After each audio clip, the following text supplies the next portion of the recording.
season 1, little bit of a letdown. Now, of course, I did hear rave reviews about the final season here for Diablo 3, but let's be honest, fellas, that's Diablo 3. So you're looking for something to play, and lo and behold, right coming up now is the season 5 of the best game ever made, Diablo 2 Resurrected. So when you're playing in the new season, Diablo 2 Resurrected, high runes are essentially the currency. You use them to make incredibly godly rune words and trade them for the incredibly rare uniques and other things that you want to make your characters absolutely godly.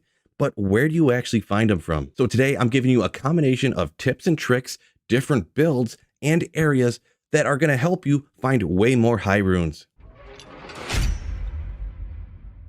So the first tip I'm going to give you is going to sound incredibly counterproductive, but that is don't ever go out exclusively searching for high runes. Always combine it in an overall farming strategy that's going to benefit you way more in the long run. Now, whether you're going out trying to find keys from the Countess and the Summoner and trying to find high runes along the way, whether you're going out trying to find rune word bases, or maybe you're trying to go out and farm those incredibly uncommon, unique items, this is a perfect time to implement these types of tips, tricks, and strategies in order to increase your odds of finding high runes along the way. I feel, and this is my opinion, if you sacrifice all that other stuff you could be doing along the way and exclusively target only the ways to find high runes slightly better, I feel like that limits your actual overall magic finding and your overall experience gain or whatever else you could get. That is actually a perfect time to segue into the next little tip here at the beginning of the video, and that is it's probably most of the time anyways going to be much faster to trade your way up to getting high runes than it is to actually perhaps find a bunch of the high runes. So even if you find 1 or 2 along the way, you're going to want more high runes than that, right, fellas? And that's why it's very important to have that implemented in an overall strategy. While you're finding a couple along the way,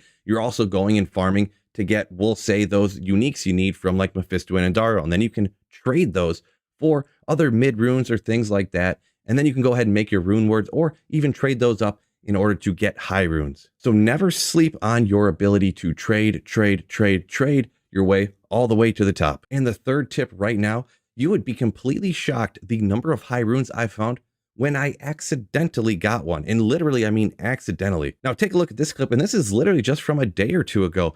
I decided, hey, look at this large pack of monsters on my way out to the Stony Tombs, a 85 area that is very good for finding those incredibly rare unique items.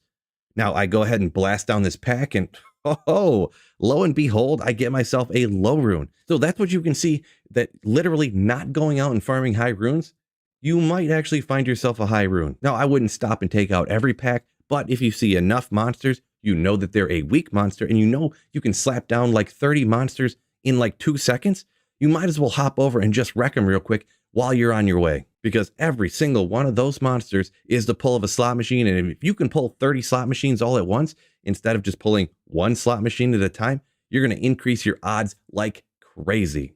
So now we're going to talk about what builds are best for finding high runes. They're always going to be the ones that have the most area of effect. So if you're just out there swinging at a single target, that's going to be some of the worst ones. But if you're hitting a large area of effect, dealing out a ton of damage, we'll say a lot like the Nova Sorceress, that is going to be a great build for finding high runes. I'm not going to go crazy into depth full build guides for each one of these, but I'm just going to list off some of the best. We're talking about stuff like the Mosaic Assassin, and that's just because it outputs so much damage. It's absolutely bananas. All it takes is a couple of mid runes to get that Mosaic Assassin up and off the ground, and then you're the most powerful character in the entire game. Obviously, another one that's well known for finding a ton of high runes, that's the Lightning Fury Javazan. You can jump into the Paladin builds, Fist of the Heavens, and the classic Hammerden. And you can't sleep on something like the Blizzard Sorceress. Now, this isn't a complete full build. These are just some recommendations if you want some of the better builds for getting out there and getting high runes. Now, I'll be honest, the build section here that I'm talking about is probably the least important, just because, in my opinion, you want to pick a build and a character that you're going to have the most fun with. And pretty much every single character has at least one build that really kills monsters incredibly quickly. So if you're deciding between what build to start ladder with, this is only like a 5% weighted type of section right here, but I did want to give you that information. So pardon me for this website having no dark mode, devastating, I know, right? But let's say you want to get out there and find a burr rune. Here we have it just set to players 1 difficulty, regular and hell mode. And if you didn't know, it says right here, you see it's a drop odds calculator. So let's go ahead and hit find, and you notice probability it looks like a lot of these are the same. These are all just random monsters. Some of these are 1 in 200,000. But then you jump into a large section. Almost all the monsters here, 1 in 1,825,000. This is per monster, but you're killing a ton of monsters. But as you look at it, they all look like the exact same, with the exception of just a couple monsters up at the top that have a lower drop chance. So as we're looking, wow, they all are the same. Are all the monsters in the whole game just identical? Oh, wait. There's a few down here at the bottom that are different. This is the first very important thing. Some of these monsters actually have a higher drop chance. So the first ones we want to look at are the ones we were talking about right here, the cow level hell bovine. Now you see they actually have, this is only 1 in 730,000 for a burr rune. Now if you have a higher players count, this will be astronomically lower. I looked this up on players 1 difficulty. But you look at that is a significantly better odds. So what does that come out to? Like it's like 30% better farming cows. On top of that, the cow level has a ton of density, and they have this increased rune drop chance, and they're not immune ever to any type of damage, with the exception of the elites. So the cow level, if you're out there farming for, you can get tons of charms, rune ward bases, and it's a great place to find high runes. On top of that, we want to look down a little bit further here, because you see all these different finger mages, wraiths, wisps, all these different things that we refer to anyways in the Diablo 2 community as ghosts. Ghosts have a significantly higher chance. This is 1 in 356,000 as opposed to, we'll call it 1.1 million. So that's like a 3 times better chance of finding a rune from a ghost rather than an average generic monster. Now, the thing is that these ghosts are always immune to physical, but you can take them out with pretty much any caster there is, but they're usually in smaller packs and they're kind of spread around. But if you are teleporting down to places like the Countess, you're flying through the Chaos Sanctuary, any of those floating ghost guys, make sure you take the larger packs at minimum out along the way. On top of that, if you're going out and getting keys from the Summoner, there's also ghost packs out at the Arcane Sanctuary. So anytime you see those large ghost packs, make sure you take them out. And there is another thing here talking about locations. It kind of goes back to the tips and tricks, but this is a great place to point it out. You did notice most of these monsters, it's a 1 in 1,095,823 chance of finding a burr rune. But if you are in a full game and a full party, Magic Find does not in any way, under any circumstance, affect rune drop chances. The odds astronomically increase. So now it's only a 1 in 400,000 chance from an average monster. So that's almost a 3 times better chance of finding a rune on players 8 as opposed to players 1. And if you're scrolling down to the bottom where we had the odds for the best stuff, we're talking about things like the hell bovine, aka cows. This is 1 in 278,000.